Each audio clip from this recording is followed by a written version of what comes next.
A shooting inside a Middleton office building. The shooter killed at the scene. An update on that case right now on News 3. This is News 3 at 10.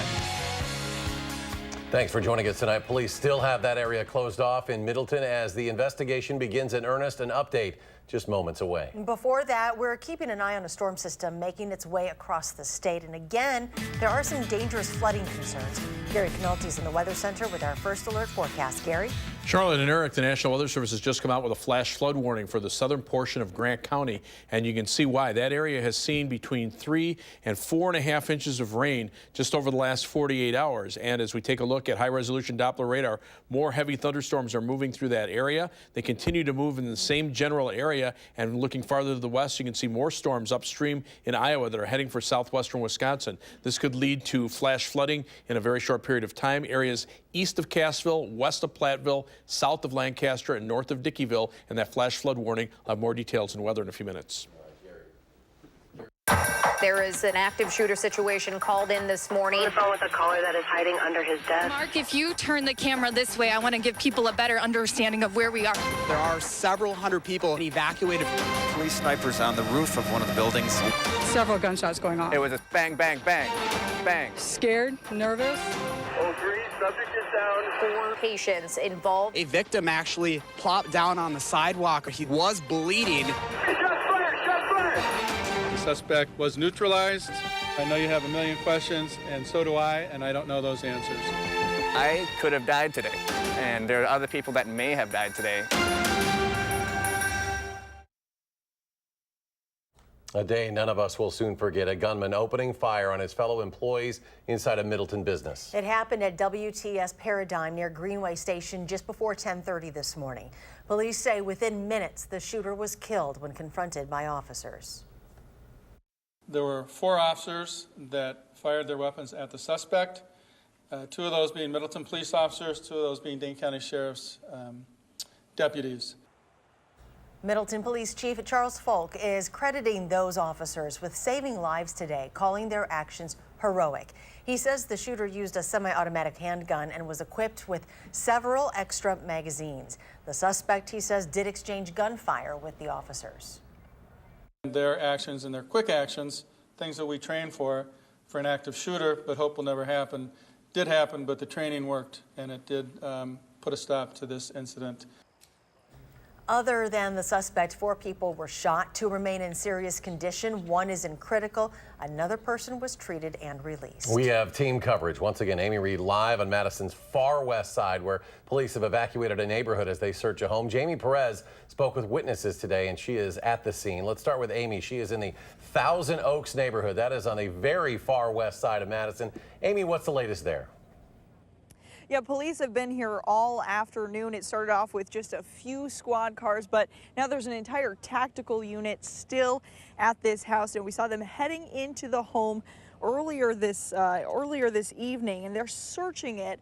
They're not sure exactly what for, but neighbors said police told them it was tied to the Middleton shooting.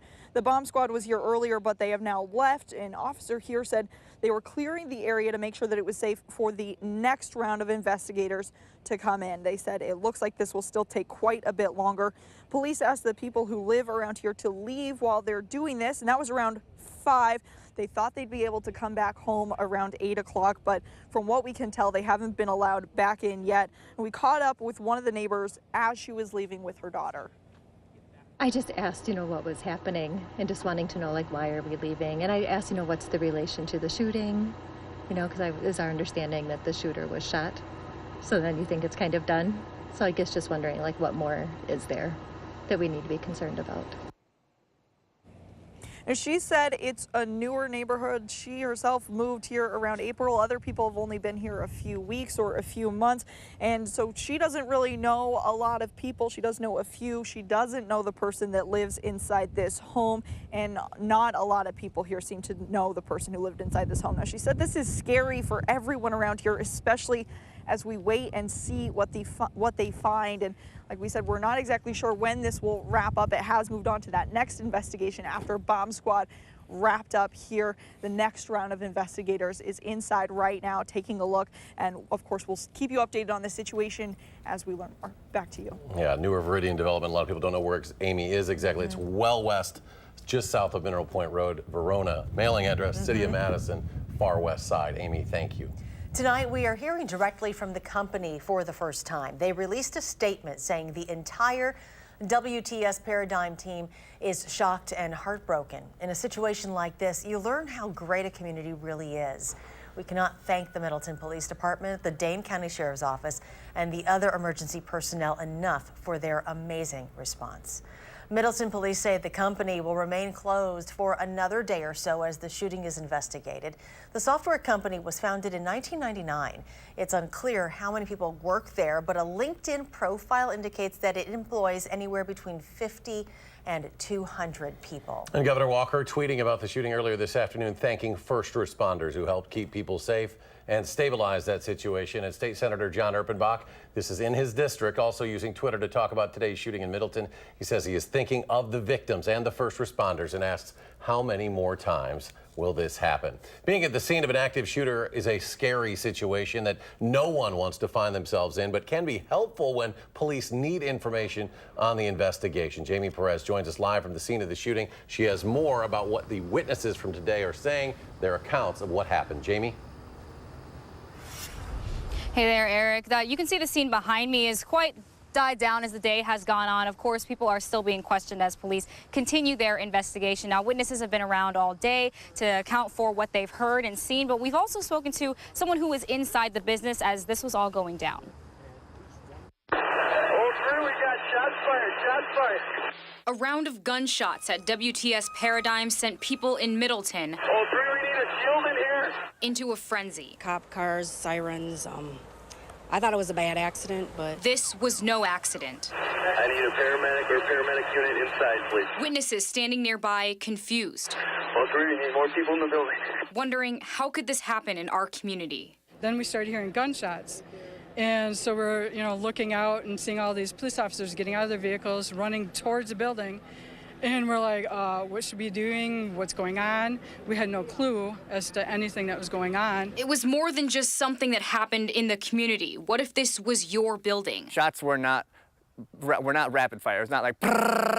It was just bang, bang, bang, bang, and then bang, bang. So it was just, you could tell that it was kind of calculated shots. It wasn't just spraying around. I'm on the phone with a caller that is hiding under his desk. States that the subject has a gun. Doesn't know exactly where he's at right now. After apprehending the suspect, All three, subject is down. all that's left now is more questions. Is my understanding the suspect is in custody?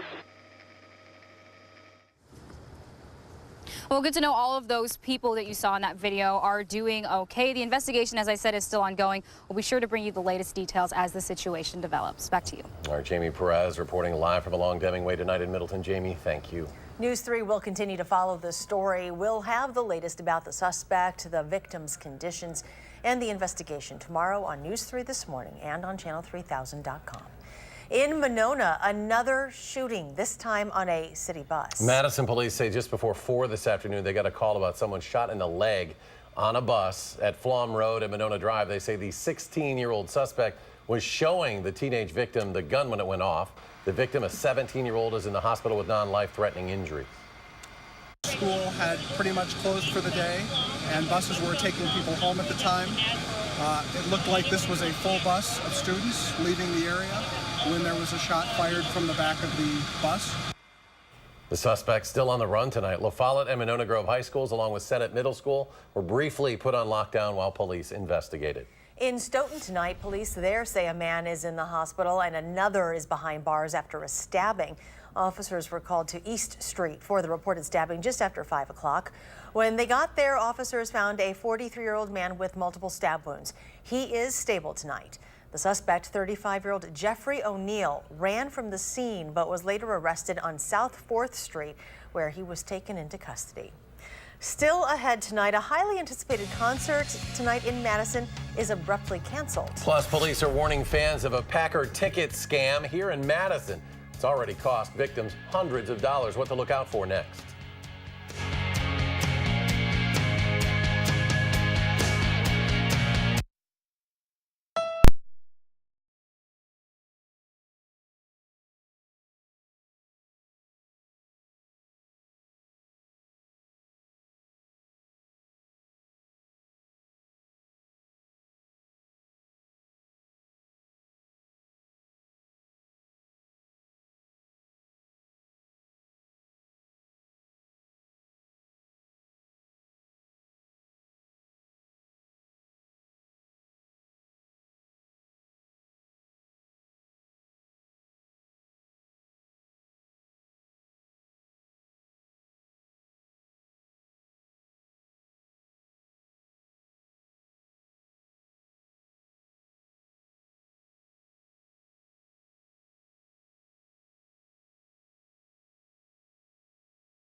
The Adams County Clerk has resigned ahead of a meeting today where the county board was going to discuss her future. County Clerk Cindy Philippi started her leave of absence today, but will officially resign December 31st.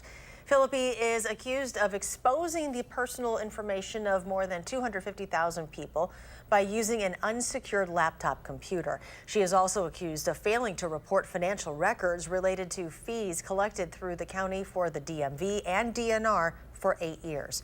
So far, no criminal charges have been filed.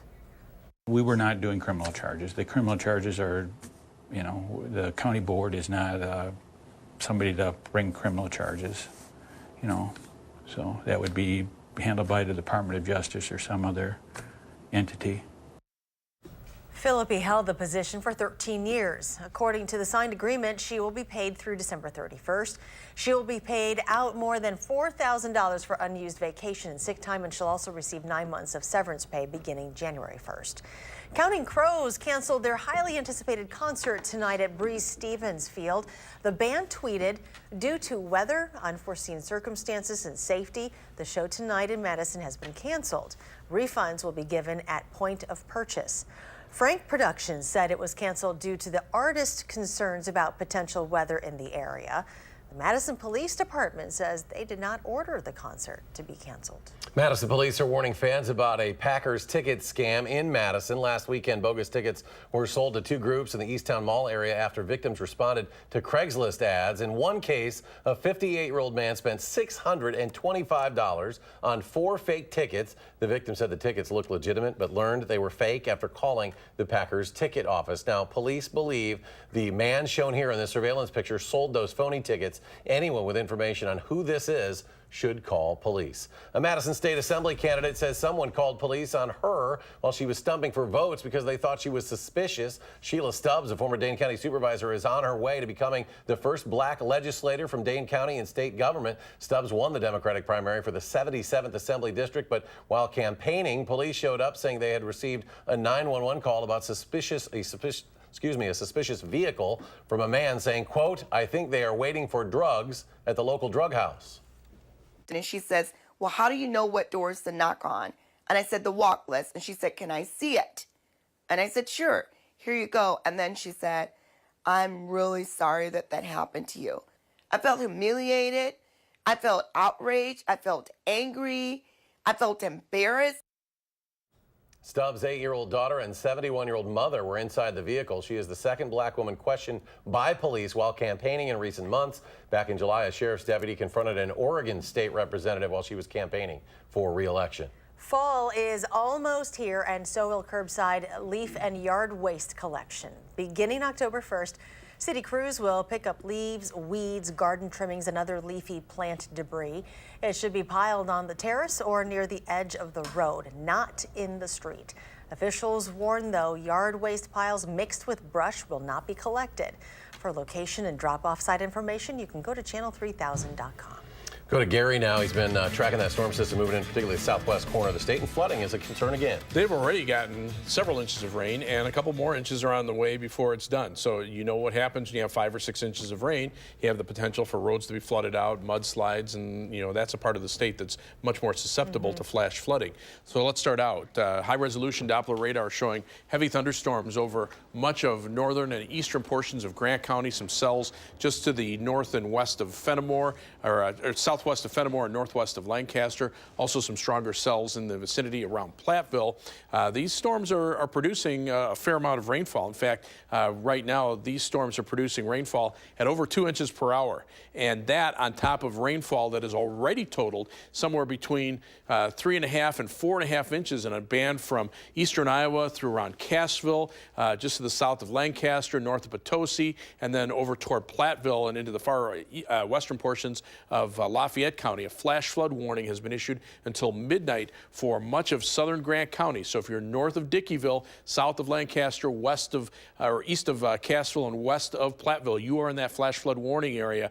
Be prepared for flooding pretty quickly to develop. And you can see as this cluster of storms moves through, look what's happening out to the west. More storms moving in the same general area. So this could become a very serious situation over much of southern Grant County, as well as parts of southwestern Wisconsin, because much of that area has already seen a fair amount of rain over the last couple of days, and more thunderstorms just kind of moving in the same general direction, already producing flash flooding over parts of Iowa and southern Minnesota.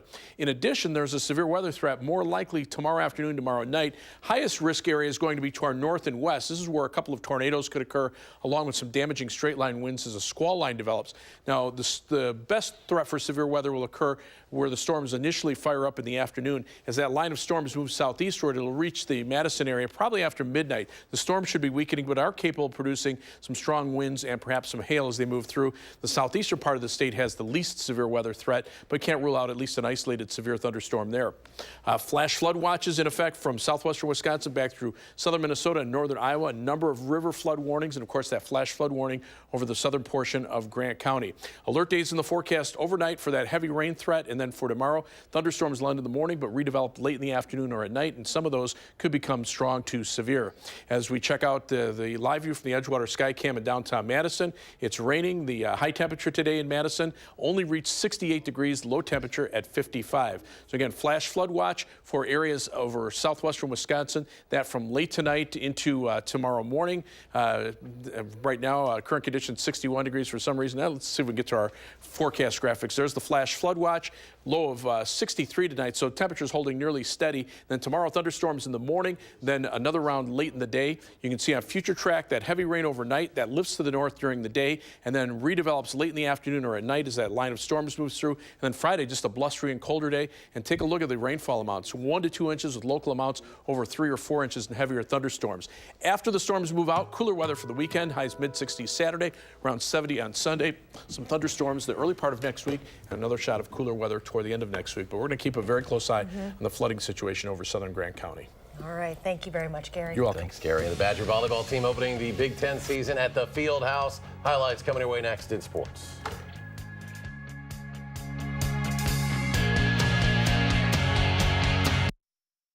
News.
Lorenzo Cain isn't in the Brewers lineup tonight. He had some discomfort in his ribs since last week, so Cain is being cautious and won't play until at least Friday. The Brewers wrap up their series with the Reds at Miller Park tonight, and Jesus Aguilar, boy, he was in there, and did he have a night? He hit his 33rd homer of the season, drove in 4.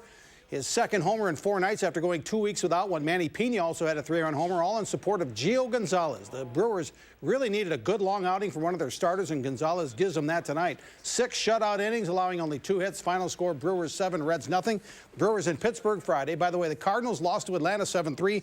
Arizona is leading the Cubs 4-0 now in the 6th. Badger volleyball team opens its Big Ten season against Ohio State at the Fieldhouse tonight, and the Badgers looked like the 6th-ranked team in the country. They take it to the Buckeyes right from the start. 6'8" Dana Redke leads the way with 11 kills, 3 aces, and 3 blocks. The Badgers hit .351 in that first set, and they just kept on going. Madison Duello gets into it with one of her 9 kills. Wisconsin wins 25-19, 25-17, 25-15 to win the Big Ten opener. Saturday afternoon at 1, Wisconsin hosts Rutgers. The Packers didn't have a regular practice today, just a walkthrough. Aaron Rodgers did not participate. He's listed as questionable, but should play at Washington Sunday at noon. Alex Smith is the Redskins' new quarterback. He and Rodgers are, of course, tied to the hip from the 2005 NFL draft. That's when Smith or Rodgers was going to go number 1 overall. Smith was the first pick of the 49ers. Rodgers slipped to 24th to the Packers. Rodgers says he and Smith have become good friends. Fans sometimes, though, can't tell them apart.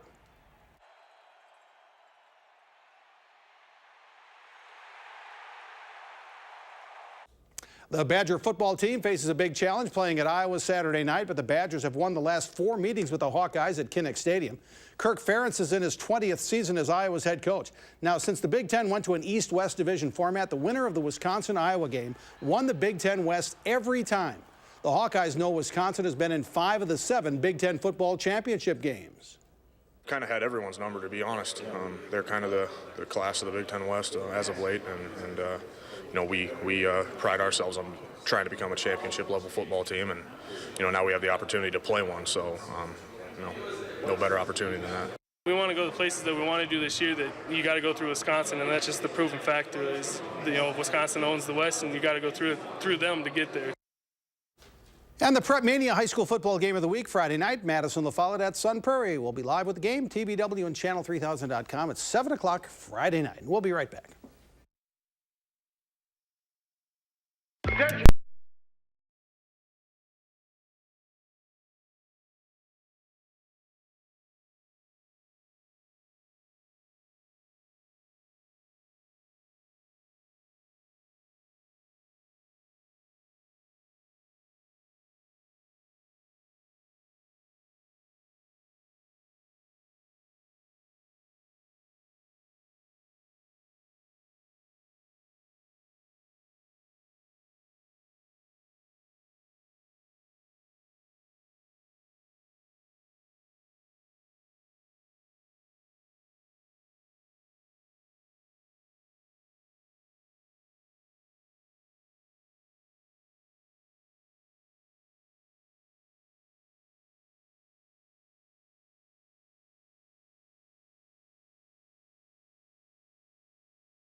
Gary's back keeping a close eye on the flooding concerns. Yeah, southern Grant County right now under the gun. You can see these are radar estimates just over the last 48 hours, about 3 to 5 inches of rain in that area. Narrow band, but covers from around Cassville to Platteville. And you can see some of the thunderstorms lifting just north and east of that flash flood warning area, but more storms are upstream to the west across parts of Iowa, and they'll be moving in that direction over the next few hours. So more flash flooding is a possibility in that area. Flash flood watch in effect for southwestern Wisconsin through 1 p.m. tomorrow. And look at the rainfall amounts just over the next 48 hours, or could be looking at another 1 to 2 inches with some localized 3 or 4 inch amounts. So be aware in southern Grant County. Gary, thank you. Thanks for joining us for News 3 at 10. Do something good, and we'll see you here tomorrow. Making plans that are weather dependent? Get an accurate 12-hour, even a 10-day forecast. Download the Channel 3000 First Alert Weather app and start planning.